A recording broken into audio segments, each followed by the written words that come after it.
Hi there, this is Mark Walker, and this is the podcast called Fierce Encouragement.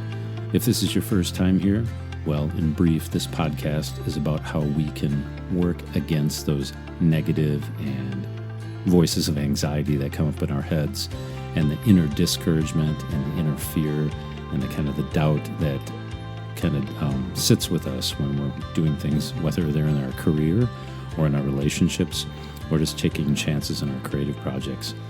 This podcast literally is how we can use tools and methodology from ancient wisdom up into modern science to help feel better, to encourage ourselves, and to feel more confident in our work, in our play, and in our relationships, and even just being with ourselves. So thank you for listening, and if this is your first time, if you've listened at any other portion of the season, thank you very much for tuning back in and taking the time to learn more about how we can encourage ourselves, how we can be more inspired for ourselves and be really helpful and feel that shift in our lives of one of discouragement and overwhelm to one of taking on challenges and stepping towards those things that we really want to be in life, whether they be in our creative pursuits, in our relationships, but even in our own interpersonal pursuits, things that we want to get better at personally. So this is the 12th episode of the first season. I started this back in November of 2023. It's the first week of July in 2024. And I really am amazed that I made it. But I've also, again, to be fully vulnerable, I've struggled to get some of these episodes out. And I would say this last episode has been really difficult because I'm not quite sure what to share at the end of the first season. So I'm going to let it fly and be wide open. And after like the 25th take of this, I'm just going to let this one be it. So to do a quick flyover of what we talked about this first season, in the first episode, we talked about the meaning of the word courage. Obviously, the root of what we're talking about being fierce encouragers. How can we get better at fiercely encouraging ourselves? Well, that takes boldness. That takes that heart of courage to step into the fear and the doubt and the difficulty and really understand that we need to be our own best cheerleaders. We need to be our own advocate, and at the same time, remain humble but really engaged in our own life. The second episode, we talked about overthinking as work. I suffer from overthinking a lot. Maybe procrastination is another word for it, overplanning. But that was a really important episode just for me to share that. And number two, to let people know that they're not alone. We kind of can confuse busyness with a sense of progress, but if we're really honest with ourselves, the challenge is in working on things that are of value. In the third episode, we talked about Parkinson's Law. That's the idea that work will fill the time we give it. So if we have a deadline for 3 weeks from now, more often than not, the work that we have planned for that deadline will fill up those 3 weeks. So the idea here for me and what I wanted to share in that episode was the idea of going quick, of using speed and quick movements and iterations as a way to force the function and get better at whatever we're planning or working on, and using that encouragement in that span as well too. The third episode was talking about Parkinson's Law. Or I'm sorry, that was the third episode. The fourth episode is getting into that gap. This is a big tool that I still use, that I have my clients practice, but it's the idea of getting in that space between the stimulus that happens in our life, those external events, and then our emotional or inner reaction to it. This idea kind of comes from Viktor Frankl, who was a survivor of the Holocaust Nazi camps. And he saw a lot of, obviously, horrible things, lost his entire family. But he made mention that this is the true last place of freedom in a person's life and in their mind. No matter what happens to us, we get the choice to respond in that gap. And that's one place we can work. The fifth episode was about the healing power of focus, and kind of to connect with getting into that gap.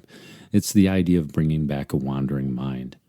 A wandering mind is not necessarily a steady place to be or a comfortable place to be. And so often I find in myself and that of my clients and working with my coach and my meditation teacher that my mind is often confused and wandering and trying to plan, kind of like in that second episode where we talked about overthinking. Well, overthinking and overplanning and giving yourself too much time, like the Parkinson's Law, by practicing getting in that gap, by practicing focusing and getting into that gap, we can literally change and shift our life, use our concentrative power, and come back from that wandering mind and make small little chunks of this, or make small little disciplined actions on this every day. And then that focus, that power, that healing power of focus will become even a more powerful superpower in your life. One thing that can help you take on those difficult parts of your life, but at the same time, give you a chance in responding better in that gap. The 6th episode, we talked about tiny habits. That's just building up, obviously a practice of whether it's exercise or meditation, or just not getting upset with our family or getting frustrated. Making effort in tiny, small chunks to do that. We talked about the power of ABC in those habits, the anchoring it to one behavior you already have installed, and then enacting that behavior, the B, and then C, the celebrating it. So it was a really powerful tool that we get from the science of habits. One way we can install habits is using that anchor, that behavior, and that celebration, and really connecting it with those tiny efforts. So in the case, I think we talked about is like one scientist talked about how he wanted to get a workout program going. But in order to do that, he made a ridiculously small habit every day. Every time he used the restroom, he would do a push-up. So thinking of that, maybe it's just that 1 minute of meditation.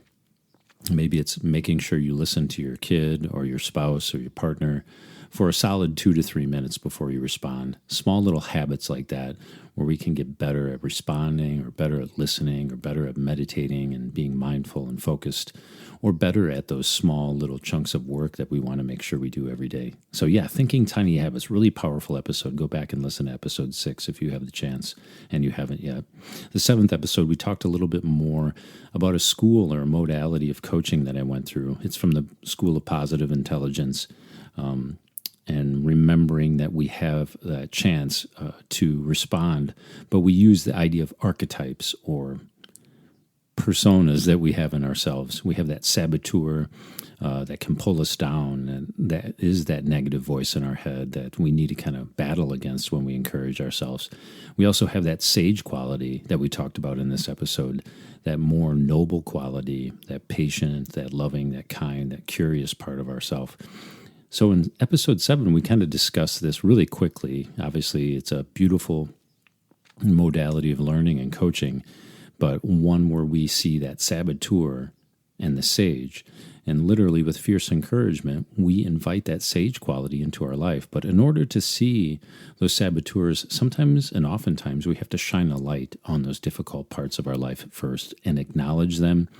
Be patient with ourselves, be compassionate, and then make sure we take steps towards bringing that sage-like quality into our life, into our moment-to-moment beingness.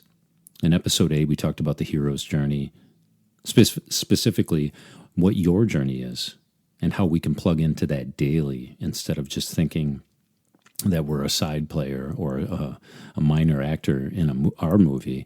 We can step into that role we really want to embody and we want to become. We can seek a clear intention and think about our journey as ours. There's a great quote from Joseph Campbell, and I'm kind of messing it up, but it's a wonderful quote. If you are on a path and there's already a pathway there, that is not your journey. So this episode, we talked about that invitation towards seeing what your journey is, getting clarity on it, and then being willing to use that power of courage and fiercely encourage yourself to take the next step on your own heroic journey. And doing that every day, seeing every day as an opportunity to step out on your hero's journey and take that next step. In episode 9, we talked a little bit more about somatic space and using positive visualization. Now, somatic space, as far as I defined it in episode 9, was just understanding and feeling those sensations in our body, connecting with our breath, maybe doing some yoga practice or some Tai Chi, or maybe just sitting there doing our breath work if we have some teachings that we want to follow through. But really identifying where the pain or the tightened discomfort might be in our body, and then using positive visualization, using that power of our imagination to encourage ourselves to get stronger, to see the results that we want, and kind of use that power of visualization to inspire ourselves and to fiercely encourage ourselves that we can accomplish what we want to. In episode 10, we talked about the survival mode that we can often find ourselves looping around in, kind of feeling discomfort, not being able to connect with a deeper purpose, maybe feeling forced or pushed or weighed down by work or the relationship. And then we talked about, in the same episode, about the thriving mode. And one tool we discussed in there was how to use difficulties as opportunities to switch them and come back to find what's really important to us. Asking if we are on the right hero's journey, if this is our path, and if it's not, to have the courage to step, or to make plans at least, and step towards that journey that we want to be on. But knowing that wherever we're at this moment is a chance for us to thrive. Maybe it's just telling ourselves, I'm ready, bring it on, let's go. And going towards the discomfort at the job, in the relationship, having that difficult conversation, or maybe just practicing more patience and not complaining in our own inner mind about things that we can't control. So that was a really powerful episode. That survival mode that we get caught in, that I see so often in my clients and in myself sometimes. And then that idea of bringing that thriving mode out. When we talk to ourselves differently in those difficult moments, we can really change our biochemistry and have more of an impact on on the outcomes that we really want. In episode 11, we talked about beyond quick fixes. And I think this was towards the end, as I first outlined the whole season. It's easy to get kind of lulled into this idea that we just get the course, we get the membership, we buy the exercise membership, or we get a coach, or we get some help, and that should be it, right? We should be exonerated and ready to go. Well, it's not true. We need to practice the discipline within that, the hard work and the dedication to do your push-ups, to do little chunks of the work. And really, honestly, like we talked about with that saboteur, we need to confront the brutal reality that is our life. Maybe we have some big spots where we need to get a little better. And the best thing we can do is shine a light on that, not be afraid to look at it, and then be willing to take that fierce, encouraging attitude towards those obstacles and use them as springboards into that next best version of ourselves. So yeah, think beyond just quick fixes, think longer term. And I know one analogy I used in the episode was thinking like a garden or cultivating a crop. We need to have a seasonal, long-term look or viewpoint on it. It's not going to be fixed right away. Our depression or our inner mind state isn't going to be fixed in a week or a month. It's almost like if we stood next to the garden and after a couple days the seeds weren't coming up, well, we would just, abandon the garden and, move away or, build a house on top of it because the gardening's not working, obviously. It's about saying yes to being patient, I guess, patient in many ways with ourselves, with those around us, and being committed to change. And then here we are in episode 12. I wanted to use all these tools and all this conversation to help you overcome resistance you might find in your life. I know I face resistance all the time, as I mentioned in creating this podcast, but also just, working on my business, helping and supporting people, learning and growing, not overthinking, and maybe over-planning and letting that Parkinson's law expand, let my work time expand to fill it. These are all things that I still currently work on. These are all things I still see that kind of arise in my clients and those people I have workshops with. But 2 or 3 of the tools within this first season I think are really powerful and really impactful. And so I was kind of thinking if somebody didn't listen to the whole season and they came to this last episode and listened to this, I think they would get some really good value out of it. And just to reiterate the pithy practices that you can install in your day if you want to get better, I dare you to try these for 30 days and see how your life changes, see how your mindset changes, and see how you can lift yourself up and make each day a masterpiece. The first one is to get in that gap. Really notice that response that comes after the stimulus or the event. So think about the last time that you might have lost it. Maybe it was anger. Maybe it was just giving up. Maybe it was the frustration at the family. Maybe it was a car ride where you got cut off in traffic. And maybe it was something bigger where you had a conversation with the manager and the boss and things aren't going well. In those moments, In those difficult moments, we can really stop and pause and look at our emotional reaction to it. We own that. That is the biggest part about mastering our lives and mastering ourselves, is to understand that that event doesn't necessarily make us upset, but we allow it to. And this can be disconcerting and difficult to ingest or think about. And it can kind of maybe piss you off. And if it does, I hope you can use that as fuel to think about what really is going on here. We get a choice between that stimulus and our response to choose our reaction and to probably train our reaction more if you're open to it. We need to think about the things we think about with more deliberate, open, virtuous, strength-based ideas instead of taking on that victim mindset where things are done to us and we can't do anything about it. And again, that's not to push away the things that we don't have control over, or the trauma or the difficulties that we're going through. Let's acknowledge those. Let's be open and clear about them. But at the same time, let's understand that we get a choice between that event and our emotional inner reaction, and then obviously the words and the physical reactions that come out of us. We get a choice. If we're independent and truly independent beings, we should put a bigger pause in there. So see this tool, getting in the gap, noticing our reactions as a place of your ultimate choice and your ultimate freedom. Within there is a chance for you to develop that skill of being more loving, being more kind, or being more present, or whatever it is you want to bring into your life. I imagine you're here listening to this and curious about this because you want to get a little better in one venue. So use that tool for getting into the gap. Use that mindset to know that you have a chance. And I get it. We're going to mess up. We're going to have bad days. Just come back and start again. Notice the next moment.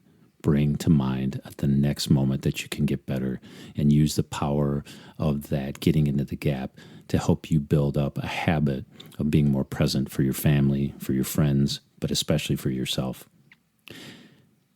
The second tool from the fifth episode was that healing power of focus. So 2 great episodes from this first season are getting into that gap on the 4th episode and the healing power of focus.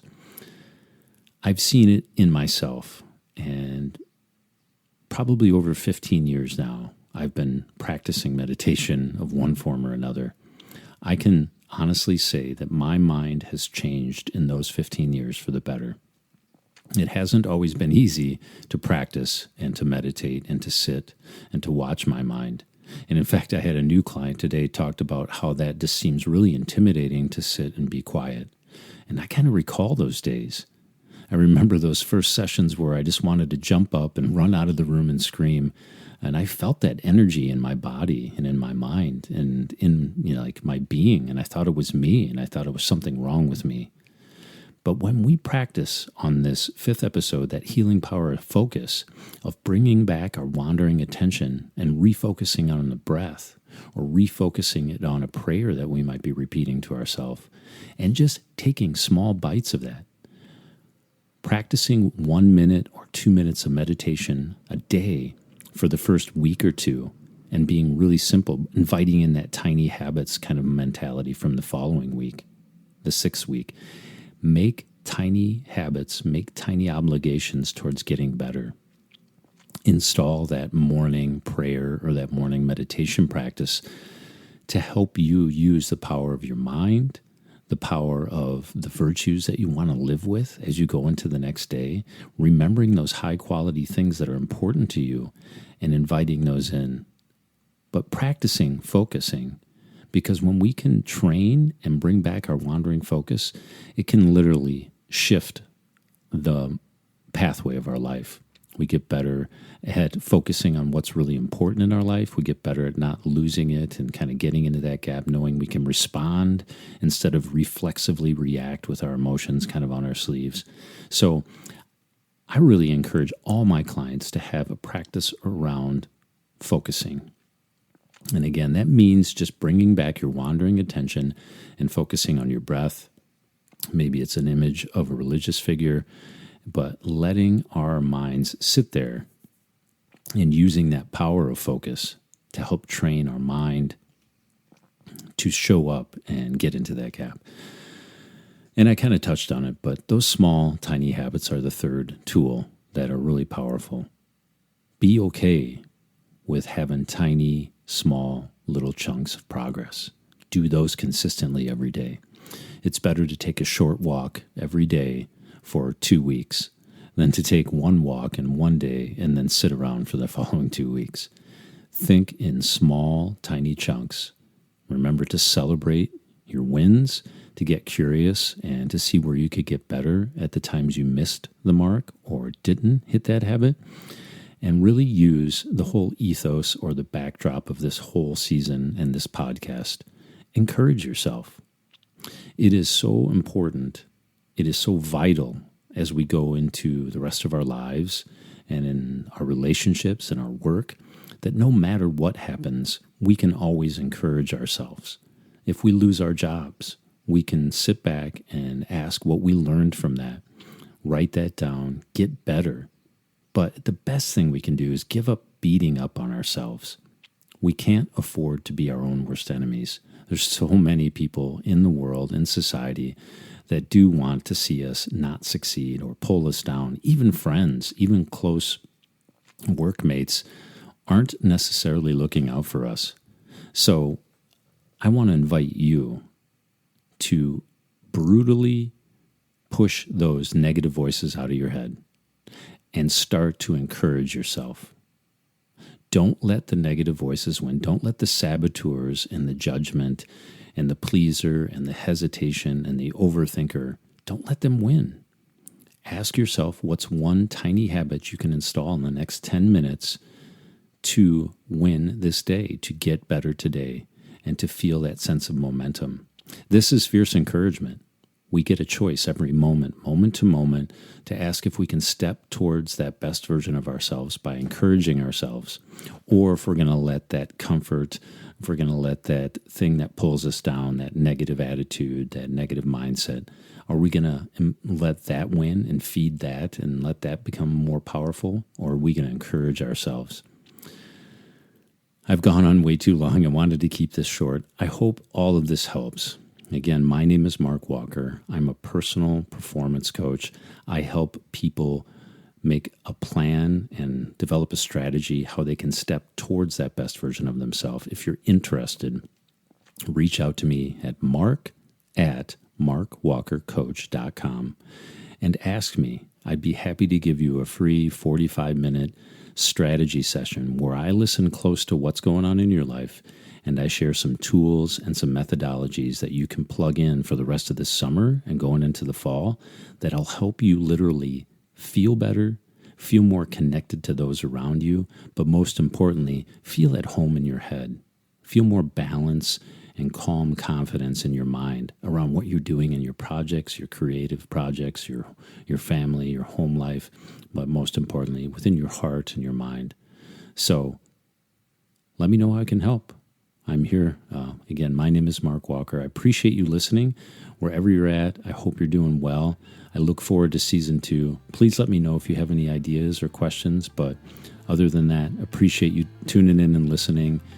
Have a great rest of your summer. I hope to be back in the next couple weeks with some fresh episodes. And you take care of yourself. Fiercely encourage yourself. And thank you for listening once again. All right. Bye-bye now.